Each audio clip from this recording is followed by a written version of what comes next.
Hello दोस्तों, आप सभी का फिर से एक नए वीडियो में स्वागत है।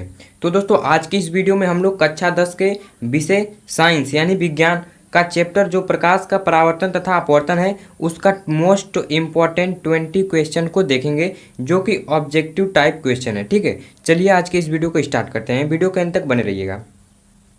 चलिए, तो आपका पहला प्रश्न क्या है? प्रकाश की किरण गमन करती है, यानी कि प्रकाश की जो किरण है वो किस तरह गमन करती है। ठीक है, तो प्रकाश की किरण जो है ऑप्शन में दिया है सीधी रेखा में, टेढ़ी रेखा में, किसी भी दिशा में, इनमें से कोई नहीं। तो यहाँ पर जो है कि ए वाला ऑप्शन आपका सही हो जाएगा। ठीक है, ए वाला ऑप्शन आपका सही हो जाएगा सीधी रेखा में। ठीक है, चलिए चलिए आगे बढ़ते हैं। प्रकाश का वेग न्यूनतम होता है। प्रश्न नंबर 2 है, प्रकाश का वेग न्यूनतम होता है। तो देखिए दोस्तों, जो माध्यम जितना ही सघन होगा उसमें प्रकाश की चाल उतना ही कम होगी। तो यहाँ पर डी वाला ऑप्शन आपका सही हो जाएगा, कांच में। ठीक है, कांच में आपका सही आंसर सही हो जाएगा।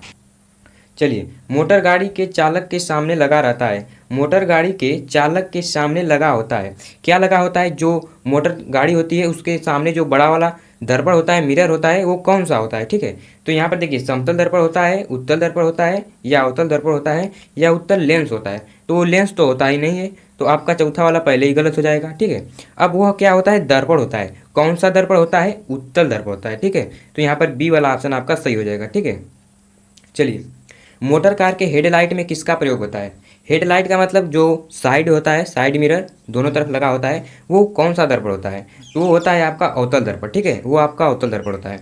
चलिए, समतल दर्पण द्वारा बना प्रतिबिंब होता है। समतल दर्पण द्वारा बना प्रतिबिंब होता है, कैसा होता है? काल्पनिक होता है। ठीक है, काल्पनिक होता है, आभासी होता है। ठीक है, चलिए, छठवां प्रश्न है, लेंस की क्षमता का एसआई मात्रक। लेंस की क्षमता का एसआई मात्रक क्या होता है? तो यहाँ पर ए वाला ऑप्शन आपका सही हो जाएगा, डाईऑप्टर। ठीक है, डाईऑप्टर जो है कि लेंस की क्षमता का मात्रक होता है।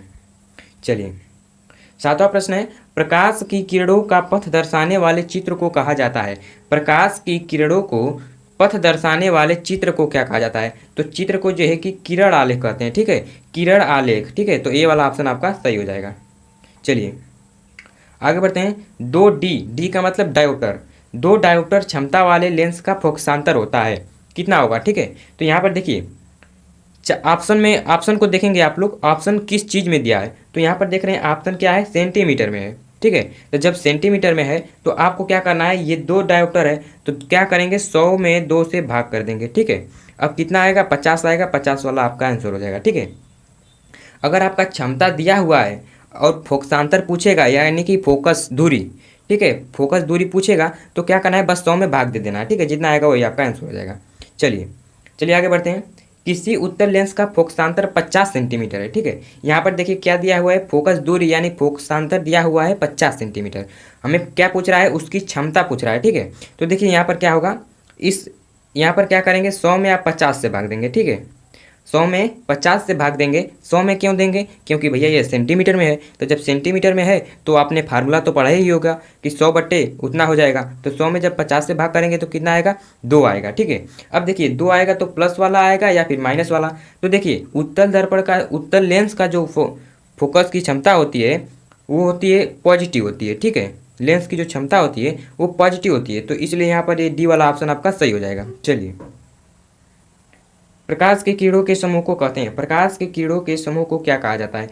तो यहाँ पर बी वाला ऑप्शन आपका सही हो जाएगा, किरणपुंज कहा जाता है। ठीक है, प्रकाश के किरणों के समूह को किरणपुंज कहते हैं। चलिए, उत्तल लेंस की क्षमता होती है, देखिए अभी ऊपर आपको मैंने बताया कि उत्तल लेंस की क्षमता क्या होती है? धनात्मक होती है। ठीक है, धनात्मक। चलिए, अवतल लेंस की क्षमता क्या होती है? अवतल लेंस की क्षमता ऋणात्मक होती है। ठीक है, अवतल लेंस की क्षमता ऋणात्मक होती है। ऑप्शन नंबर ए आपका सही हो जाएगा। चलिए, उत्तल लेंस को कहते हैं, उत्तल लेंस को दोस्तों अभिसारी लेंस भी कहते हैं। ठीक है, उत्तल लेंस को क्या कहते हैं? अभिसारी लेंस कहते हैं। चलिए, अवतल लेंस को कहते हैं, अवतल लेंस को क्या कहते हैं? अपसारी कहते हैं। ठीक है, यहाँ पर आप ध्यान देंगे, उत्तल लेंस को अभिसारी, अवतल लेंस को अपसारी। ठीक है, चलिए, निम्न में से कौन सा पदार्थ लेंस बनाने के लिए प्रयुक्त नहीं किया जा सकता है? ठीक है, यहाँ पर पूछ रहा है कि किससे हम लेंस नहीं बना सकते हैं। तो भैया मिट्टी से नहीं बना पाते हैं, नहीं बना सकते हैं। क्यों? क्योंकि यह अपारदर्शी है। ठीक है, चलिए, किस दर्पण से हमेशा वस्तु से छोटा प्रतिबिंब प्राप्त होता है? ठीक है, हमेशा देखिए बोल रहा है हमेशा, तो जब हमेशा आ जाएगा तो आपका उत्तल दर्पण सही हो जाएगा। ठीक है, उत्तल दर्पण क्या होता है? इससे प्रतिबिंब जो है कि हमेशा वस्तु से छोटा बनता है। ठीक है, चलिए, किस दर्पण से वस्तु का बड़ा प्रतिबिंब बनता है? ठीक है, तो अवतल दर्पण से बड़ा प्रतिबिंब बनता है। ठीक है, अवतल दर्पण से बड़ा प्रतिबिंब बनता है। चलिए, प्रकाश के परावर्तन के कितने नियम हैं? प्रकाश के परावर्तन के 2 नियम होता है। ठीक है, चलिए आगे बढ़ते हैं।